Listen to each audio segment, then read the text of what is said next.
ছাত্র দলের কোন নেতা আছে? আন্দোলন সংগ্রামের কোন নেতা আছে? জাফর ভাই, জাফর ভাই, জাফর ভাই, সবাই মিলে একসাথে ছুড়ে ছুড়ে খুলনা জেলা জিন্দাবাদ জিন্দাবাদ জিন্দাবাদ, খুলনা জেলা ছাত্র দল জিন্দাবাদ জিন্দাবাদ জিন্দাবাদ জিন্দাবাদ,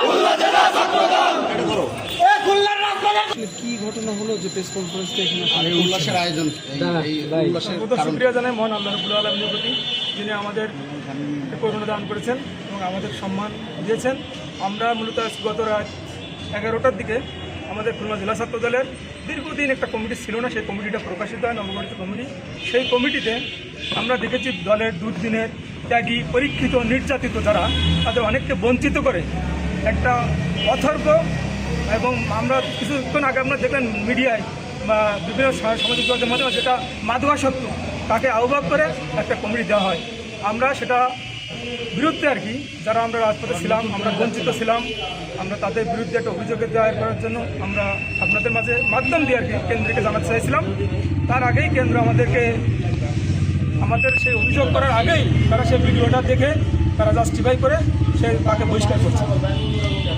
এই যে সিদ্ধান্ত, এই সিদ্ধান্ত কিভাবে দেখছেন? নামটা বলে কালকে যে আহ্বান করেছিল তার নাম ফিরোজ আহমেদ।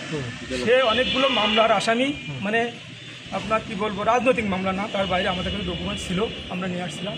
এবং সে ভিডিওতে আপনারা দেখছেন, ওটা আর বলবো না। বাকি সে রাজনৈতিকভাবে আসলে খুব বেশি নাই, বিগত কমিটির যুগ্ম সম্পাদক ছিল, তাও অনেক নিচের দিকে, তাকে আর কি দেওয়া হয়েছিল। এই জন্য আমরা আর কি তার প্রতিবাদ স্বরূপ বা আসছিলাম আজকে আপনাদের কাছে, যে আমরা আমাদের ন্যায্য দাবি, আমরা যে দীর্ঘ 18 বছর রাজপথে ছিলাম, আমরা রাজপথে নির্যাতিত, মামলা হামলা শিকার, আমরা গুলি খেয়েছি। এই প্রেস ক্লাবে আমি নিজেই গুলি খেয়েছি। আমাদেরকে বঞ্চিত করা হয়েছে, আমাদের ছোটো ভাইদেরকে যারা দীর্ঘদিন নির্যাতিত ছিল, কারা নির্যাতিত, যারা মামলা হামলা শিকার ছিল, তাদের সবাইকে বঞ্চিত করা হয়েছে। বিভিন্ন জায়গা থেকে লোকজন এনে কমিটি করা হয়েছে। আমরা তাদের পক্ষ নিয়ে আমরা এখানে আসছিলাম, যে তাদের ন্যায্য অধিকারের জন্য। কিন্তু কেন্দ্র আমাদের তার আগেই, আপনাদের কাছে বসার আগেই আমাদেরকে কিছুটা হলেও আমাদেরকে দিছে। সেজন্য আমরা তাদেরকে ধন্যবাদ জানাই। এবং আরও হয়তো কিছু বিতর্কিত আছে যেগুলো দল হয়তো সিদ্ধান্ত নিবে পরবর্তীতে, আমরা আপনাদেরকে জানাবো যদি দল কোনো সিদ্ধান্ত নেয়। কেন্দ্র থেকে আর কোনো নতুন নির্দেশনা আসছে কিনা? আমার কাছে এই মুহূর্তে এখনো কোনো তথ্য আসেনি। আমি কোনো ঘোষণা দিচ্ছে কিনা পদে? আমি এখনো ওই ঘোষণা আসেনি, আমি এখনো কিছু দেখিনি। আহ্বায়ক কমিটির আহ্বায়ক যেহেতু পরিষ্কার হয়েছে, সেক্ষেত্রে অন্য যারা আছে তারা কি বল?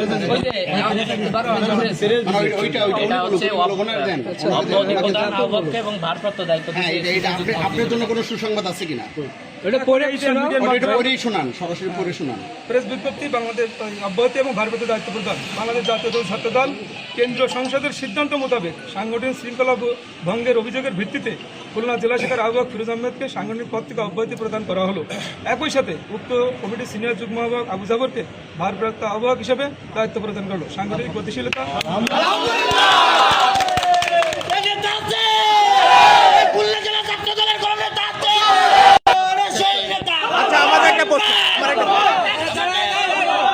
আচ্ছা, কিছুক্ষণ এই কমিটি আহ্বায়ক হলো। এখন এটা তো আসলে সঠিক তথ্যটা আমাদের কাছে ছিল না। সঠিক তথ্যটা এটা তথ্য গোপন করছে, সে তার তথ্য গোপন করে সে কেন্দ্রের কাছে মেসেজ পাঠাইছে, এবং সে হয়তো কেন্দ্র থেকে কোনোভাবে সে আসছে, এটা আমাদের সঠিক জানা ছিল না। যেহেতু আমরা তখন তার বিষয়টা ক্লিয়ার হয়েছি, আমরা হেলদি কেন্দ্রকে অবহিত করেছি। আচ্ছা, আমরা একটু জানতে চাচ্ছি যে নতুন নেতৃত্ব ছাত্র দলের যে নগর এবং জেলার যে কমিটি হয়েছে, কিছুক্ষণ পরে যে একটা আনন্দ র্যালি হবে খুলনা শিববাড়ি মোড় থেকে, সেই র্যালি থেকে আপনারা অংশগ্রহণ করবেন কিনা? এখনো আমি এ বিষয়ে কিছু বলতে পারবো না, একটু পরে আপনাদের হয়তো জানাতে পারবো। কারণ যেহেতু আমি কেবলমাত্র দায়িত্বটা পেয়েছি আপনাদের এখানে থাকতে, আমার সিনিয়র নেতৃবৃন্দ আছে, আমি তাদের সাথে কথা বলবো। যেহেতু এটা আমার একার বিষয় না, আমার টিম আছে, আমাদের জেলা ছাত্র দলের একটা ইউনিট আছে, তাদের সবার সাথে আমার কথা বলতে হবে, সবাইকে সাথে নিয়ে আমার কাজ করতে হবে। পদ পায়ে আপনার অনুভূতি কি, এবং আমি কি করবে? শুকরিয়া আদায় করছি মান আল্লাহ রাব্বুল আলামিনের প্রতি। আমি এই দলের জন্য আমার শ্রম সময় কতটুকু দিয়েছে, আপনারা যারা মিডিয়ার লোক আছেন বিশেষ করে তারা সবচেয়ে ভালো জানেন, কারণ আমি মিডিয়ায় কানেক্টেড ছিলাম। আমি জেলা ছাত্র দলের দপ্তর ছিলাম 8 বছর এবং 2 বছর প্রায় দায়িত্বহীন ছিলাম। এর আগেও আমি যখন কামরান ভাই, রুবায়েত ভাই কমিটির সদস্য ছিলাম, তখনও আমি একটা গ্রুপের, তখন গ্রুপিং ছিল একটা গ্রুপের, আমি দপ্তরের দায়িত্ব পালন করেছি 2 বছর প্রায়। সেইভাবে আমি আপনাদের সাথে কানেক্টেড ছিলাম। আপনারা সবচেয়ে বড় সাক্ষী আমার এই রাজপথের শ্রম ঘামের আমার কি আছে না আছে।